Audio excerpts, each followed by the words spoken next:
জি, আসসালামু আলাইকুম। আপনারা যাকে দেখতে পাচ্ছেন উনি হচ্ছে ওয়ান্ডার উইথ মিলি আপু। তো আমরা আসলে সৃষ্টিকর্তার কাছে লাখো কোটি শুকরিয়া যে উনি এখন আমাদের মাঝে সুস্থ। আমরা আসলে এটা কল্পনাও করি নাই, লাইফ সাপোর্ট থেকে ফেরত আসা আসলে এটা খুবই টাফ। এটা আমাদের সবার দোয়া ছিল।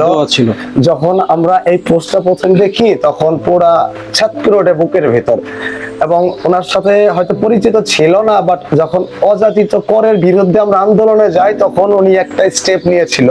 আমরা যদি স্কুটার কমিউনিটি, আপু হচ্ছে বাইকিং কমিউনিটি, বাট আমরা ডিভাইডেড করিনি। উনিও 2 চাকা রাইড করে, আমরাও রাইড করি। সে সুবাদে স্কুটার রাইডার ট্যুর বিডি নামে যে আমাদের গ্রুপটা আছে, সেই গ্রুপ থেকে আমরা যতটুকু পারছি মিলি আপুর জন্য এগিয়ে আসছি। আমরা মিলি আপুর এখানে 32,000 টাকা আছে, আপু এখান থেকে খরচ করবেন। আর আমরা আপনার জন্য দোয়া করি, এবং মিলির জন্য আপনারা সবাই দোয়া করবেন যত সুস্থ হয়ে আবার আমাদের মাঝে ফেরত আসতে পারে। তো সবাইকে ধন্যবাদ। আসসালামু আলাইকুম।